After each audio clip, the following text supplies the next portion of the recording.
Good afternoon, everyone. Chilly Thursday in Johannesburg. I actually thought we were going to have snow this week. The way that the clouds have been hanging over us, and it's been kind of cold. But anyway, we haven't had snow yet. But tomorrow's another day. So welcome to another Facebook Live Thursday at 5:30. And today we're going to be talking about obesity.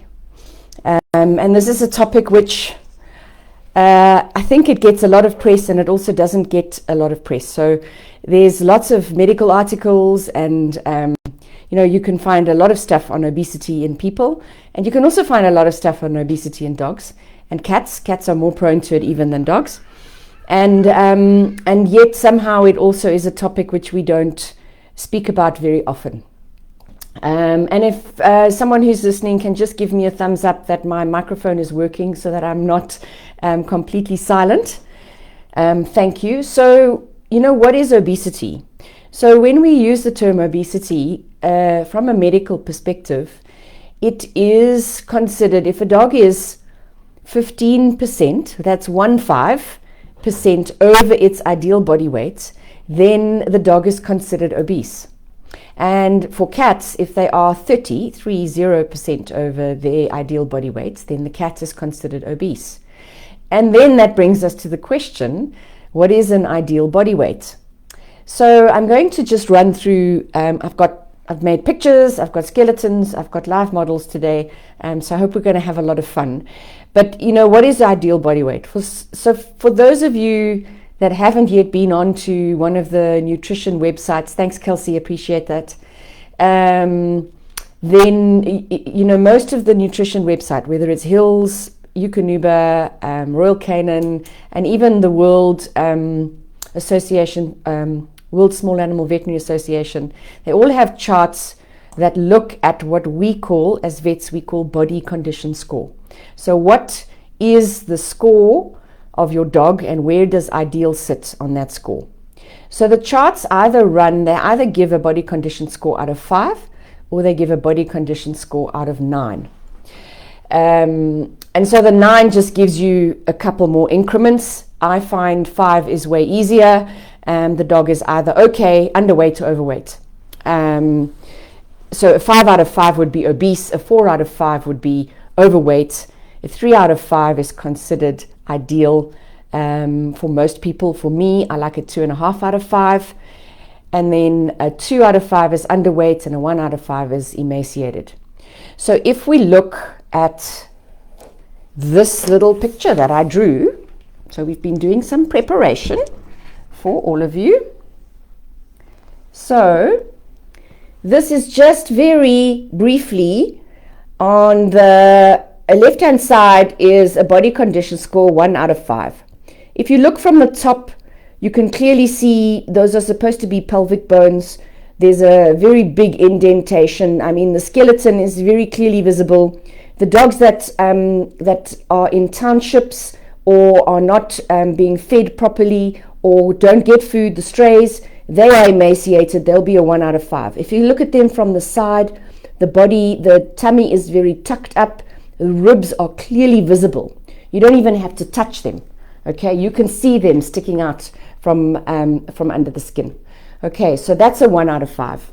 If we go to a 3 out of 5, we still have a waist, whether we're looking from the top or whether we're looking from the side. The dog has a tucked up tummy and the dog has a waist. And if we touch the dog, we should be able to easily feel the ribs. We don't want to have to press hard to feel the ribs. If we look at a body condition score of 5, then what we have is a dog that is actually round. So if you look at it from above, it's lost its shape. If you look at it from the side, it's lost its shape. It has no belly, it has a fat neck, it has no waist, it has a very big belly. And often these dogs kind of look like they've got tiny little stick legs sticking out, and then this round body. Okay, that is immensely obese. Okay, so Sandy, I'm not breathing a word about the people. at this stage. But some of the medical stuff that I'm going to talk about has actually come from the human world, but we are finding that it's applicable in dogs as well.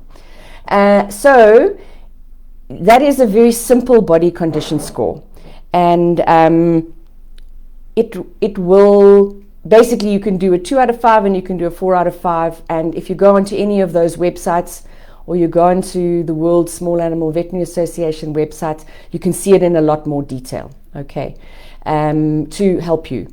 My problem with ideal weight is it's okay to do this, but if you have a dog that is has a barrel-shaped chest, then it's going to be more difficult to put them into one of these categories. So the dog shape is not taken into account, and also when we look at an ideal weight and you start looking at charts and you start investigating, sometimes you will see, oh, the ideal weight for a German Shepherd is 34 kilograms. Well, you know, I had a German Shepherd bitch that was really tiny, and as far as I'm concerned, her ideal weight was 29 kilograms. Okay, so if I had had her at 34 kilograms, she would have been fat. If you look at some of the very tall, large German Shepherds that we have, their ideal body weight is actually closer to 40 kilograms without them being overweight.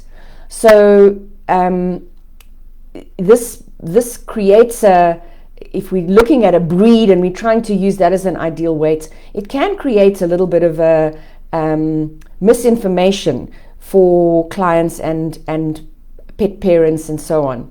I can see the comments, and we're only into the first few minutes. I love it. Regan, you're quite right. But we have, as humans, we have an emotional need to feed. So that's also where that comes from. And that's a topic for another day, and I have actually tackled it in an earlier talk. So when I look at what is an ideal body weight, I actually do a test called a pinch test. So we don't need a scale. Sometimes it's difficult to get dogs on a scale. Sometimes it's difficult for someone who's not a veterinary professional to even assess the body condition score, like I've quickly, tried to explain it to you. So if we look at, I'm going to just move back a bit. If we look at this dog has a body condition score of 0. Okay, now what I want to show you is, where do we do the pinch test? So if we look at the skeleton, and you can see my hand, basically we have a group of muscles that runs from the inside of the leg, front leg, and it comes up in a fan shape on the chest, and it attaches here to the top of the muscle. So it kind of like runs along the chest. If I just remove this leg a little bit out the way, it comes from the leg, and then it is part of one of the stabilizing muscles, and then it sort of runs up where my hand is on the chest. And it's called the latissimus dorsi. So our lats, that can be something that we look for in people of the opposite gender as quite attractive. But in dogs, it's a very important stabilizing muscle because they walk on 4 legs. But if you look at where my hand is, on the rib cage, around about here, so this portion is, there is no muscle that covers that, the rib cage in that area. And basically, if we do what I call a pinch test over that area, we will be pinching. So we're going to tent it, and Shami's here, she's hiding, but we're going to tent it. And basically what you are pinching and pulling out from the body is the skin, and beneath that, whatever layer of fat there is. So in that area that I demonstrated, all that you have is ribs, fat, and skin. So it's a really good way of determining how thick is that level of fat. Okay, so, how deep is it? As a practicing veterinary rehabilitation, or as a rehabilitation vet, for me, lean animals are absolutely imperative. And so when I do the tent test, as that layer of fat falls through my fingers, I want it to be paper thin. And then I know that that dog is at its ideal body weight from a health perspective, particularly for the joints.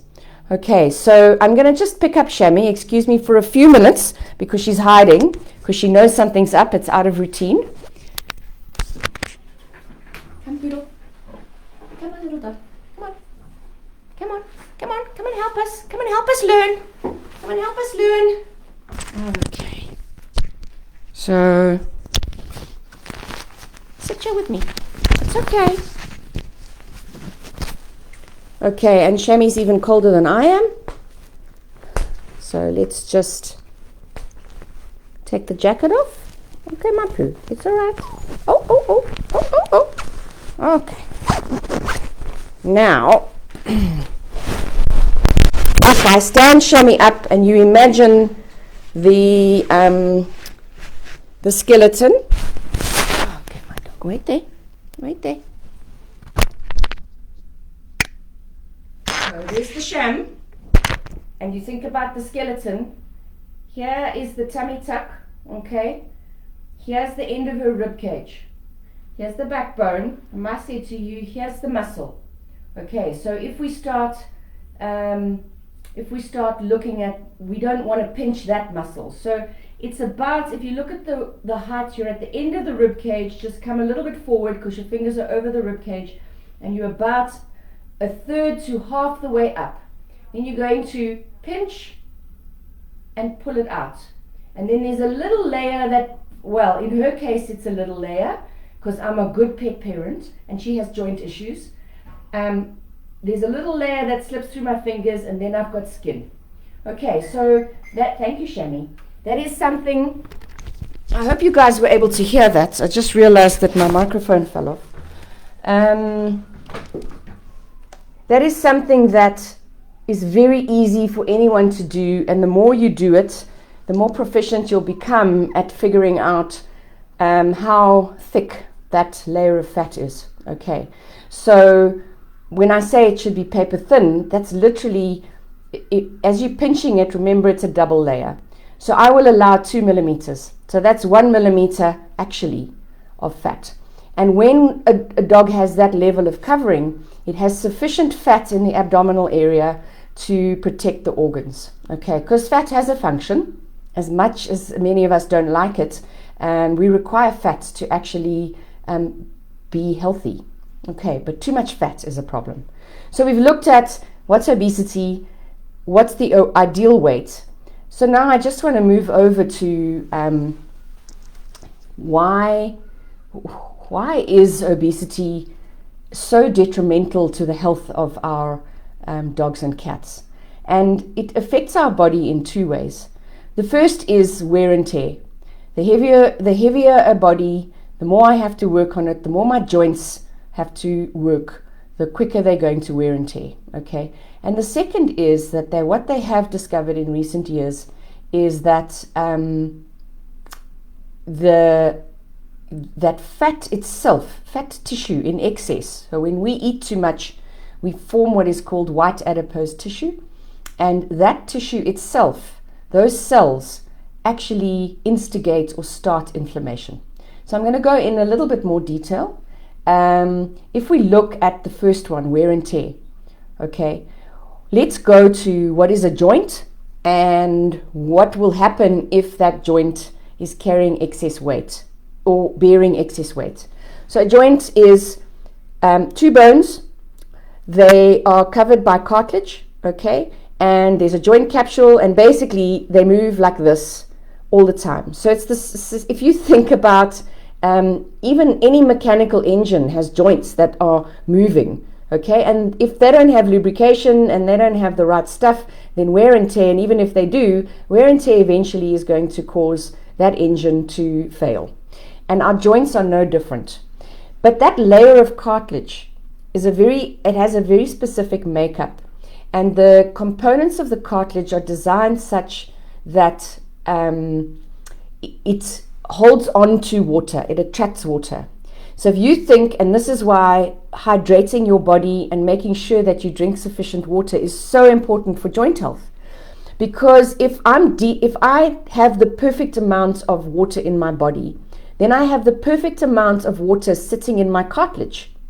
Therefore, my cartilage is thick, and as I walk and I compress that cartilage, it has sufficient cushioning to actually withstand the wear and tear of my weight as I'm walking.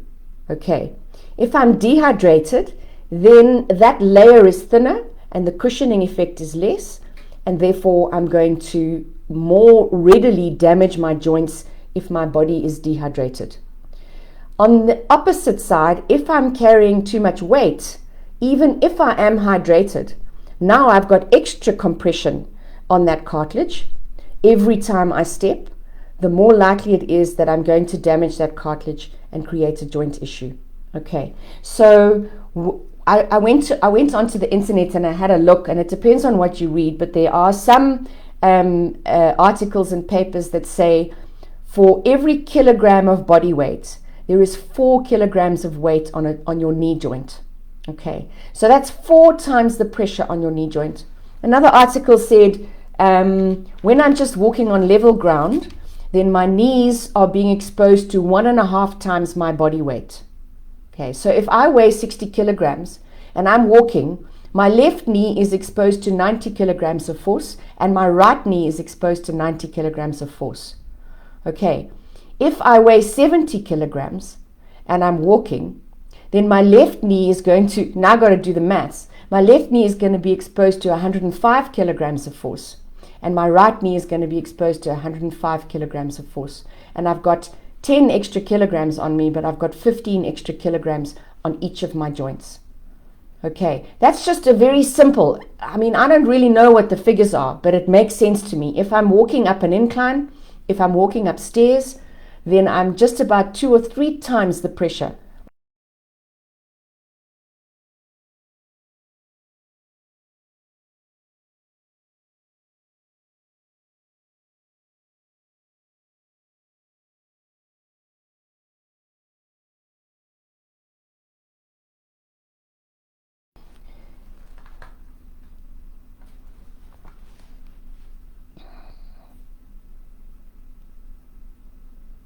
Yo, I think I've lost a little bit of internet, so if there was a gap, I'm sorry.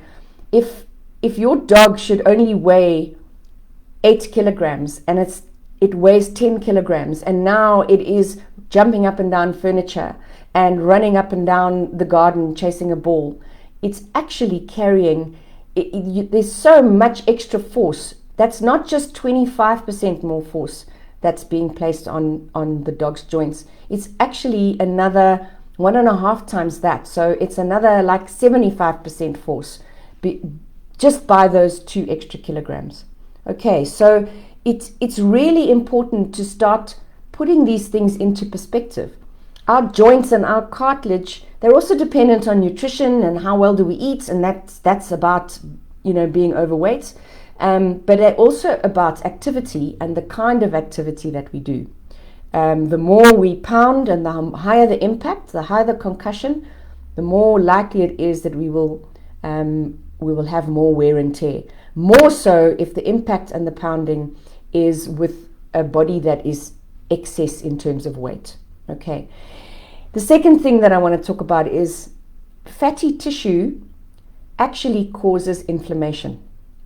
And this is why we have so many chronic diseases in people that are associated with being overweight or being obese. We're looking at arthritis, number 1. The same applies to dogs. Number 2, stroke. Number 3, heart attack. Number 4, diabetes. The list goes on, okay?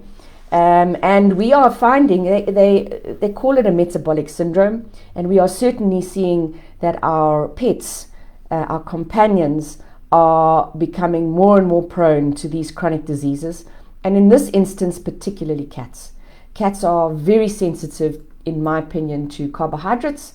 They have way too many carbs in their diet, and as a result of that, they become insulin resistant, they become fat, and they develop diabetes and a whole lot of other diseases on top of that. So what actually happens is they found that when we eat too much, and the same as with dogs, when we overfeed them, that fat can't be metabolized, or is metabolized, but it goes into the body and it's stored because the body thinks one day I'm going to starve.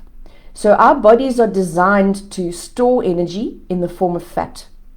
And if we have excess fat, and particularly inside the abdomen, that's in people, they call it white adipose tissue, WAT, then the cells within that tissue actually start to secrete inflammatory cytokines, or molecules that incite or cause inflammation. So the fat itself actually causes inflammation in the body. And the more fat we have, so they're calling it now an endocrine organ. So an endocrine organ is a glandular organ like a thyroid, or like a liver even, or a pancreas. They're all endocrine organs. Now they're saying that if we are obese, and if our animals are obese, then we actually have an organ that is producing products, transmitters, chemicals, molecules that go into our bloodstream that maintain a state of chronic inflammation.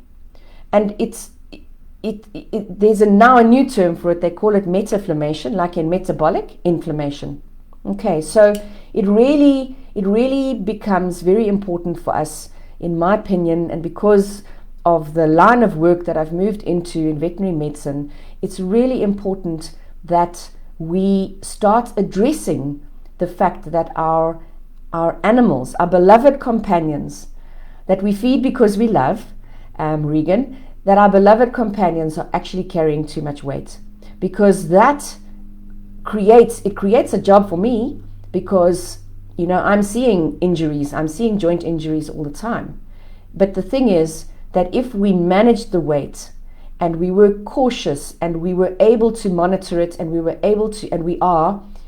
strict, and our animals stayed at an ideal body weight, we would not have as many problems as we do have with our pets, and then we wouldn't be so heartbroken. So I'm going to have a quick look at the feed and just see what comments there are, and see if there's any questions that are going to come up, because I know that I'm a few minutes or like 30 seconds ahead of you. So Caroline from Nelspruit, one of my physiotherapy colleagues, says, if sitting on a stool with no back support, then we have about 80 kilograms of weight or gravity pushing or compressing our lower lumbar spine. Okay, so if I'm sitting up like this with no back support, on my lower back, I have 80 kilograms of weight. Okay, now we're not even talking knees. All right, so think about the extra weight that your little dogs might be carrying, and how many of them it may predispose them to intervertebral disc disease, which is a very, very heartbreaking, debilitating disease. So cool. Couple of lot of comments about people and their weights, and then also love the pinch test you taught me for Kipling, Caroline. Pleasure. I'm glad it's working. So I don't really see any other questions. Thanks for your participation, and please feel free to carry on commenting on the chat. I do always go back a day or two later and see what I can add. Cool. Thanks everyone. Have a good rest of the week and enjoy your weekend. Stay warm if you're in our part of the world.